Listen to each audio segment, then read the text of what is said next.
Jones of the Chiefs, one of the best ones available this offseason, and that is according to Willie McGinnis, who's also got a few other names for us today on NFL Total Access, names that Kyle Long knows quite a bit about. The recently retired Bears guard is with us today. We've also got LaDainian Tomlinson with the secret to his spin move. You guys remember this? McGinnis, who's also got a few other names for us today on NFL Total Access, names that Kyle Long knows quite a bit about. The recently retired Bears guard is with us today. We've also got LaDainian Tomlinson with the secret to his spin move. You guys remember this? Just get him off me, kid.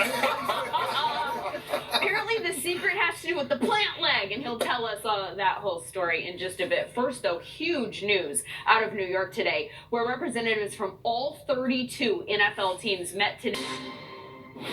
We're 1 week away from the 2020 NFL Combine, and there are going to be a lot of eyes on that guy. Alabama's Tua Tagovailoa, who is, as you just saw, recovering from a major hip injury in November and has massive question marks surrounding his health. He is supremely talented, but we don't know where he stands in his recovery. So we sent Steve Weich to Hawaii to find out.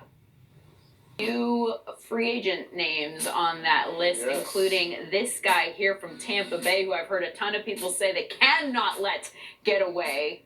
Tell me why. Why is he on this list? And he doesn't want to get away. And it starts right here. He led the league with 19.5 sacks. So when I watch Shaq Barrett, the things that he does really well is he doesn't use one move. He has setup moves. He'll speed you. He has a lot of different moves. And when you look at a pass rusher, the one thing that confuses an old lineman is when you do a lot of different things. Yeah, the shake and bake move you're talking about, where he stutters his feet and forces the offensive lineman's feet to stop and shoot his hands. That's when we're unathletic, and that's when you guys make a lot of money, and he does it as well as anybody. Also, production. His name's Shaq.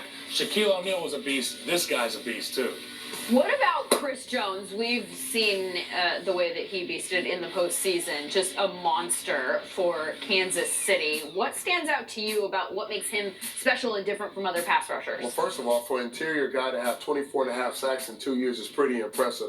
If you can affect the middle of the pocket. Saw it in the Super Bowl. Jimmy Garoppolo had a ball knocked down that Chris Jones just got a hand on. An example of his length, his size, athleticism. You look at a guy who's a real threat on the interior defensive line on third down. That poses problems because they're already paying two guys on the edge to rush the passer. And now you got this joker on the inside. That's a problem for offensive line. Can't slide, can't protect. You've actually never gone up against him. You've seen a lot of tape with him, right? Never played Chris Jones. That would be a tough I was hurt when we played him, but I'm a big fan of him. Would he make you look unathletic? I think I'd have to probably give him some business too, you know? You get yours, I'm going to get mine. We'd have a good game. How about Yannick Ngakoue from the Jaguars? Is he somebody that they need to make every effort to sign? Is that even what do you think of him? If they don't, somebody will. You talk about consistency, 8 sacks in each of his first 4 seasons, but this guy had 211 pressure. Never gives up or a pain in the you-know-what for offensive linemen. Is he hard? Is it hard to not be able to punch him? Athletic guys who have tremendous bend pose a lot of issues for offensive linemen. I point to Von Miller, and he's a guy that can bend under you. He can run over you. He can run around you.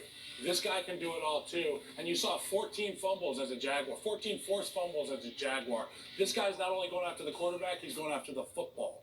Is it hard to say this many nice things about defensive linemen? I can't stand these guys. I'm going to have to go take a shower after this segment. Oh, gosh. Yeah, you could do. How about the guy we're all talking about in the draft that just about everybody has projected to go number 2 to the Redskins, Chase Young? Willie, what do you like about him? They said you want to crown him. We were talking about that earlier. I'm crowning this dude. I called him a mini Julius Peppers because he's got size, strength, and he's explosive. He's a guy that can play all across. About his ability, his potential, and talent, but in the NFL, a lot of people look at those as bad words. I was a guy that had potential, but nobody knew what I'd do in the NFL level.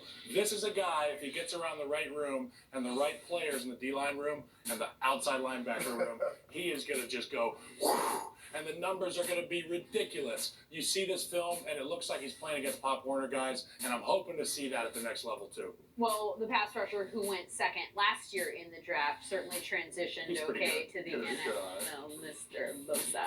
Coming up after the break on NFL Total Access, LT's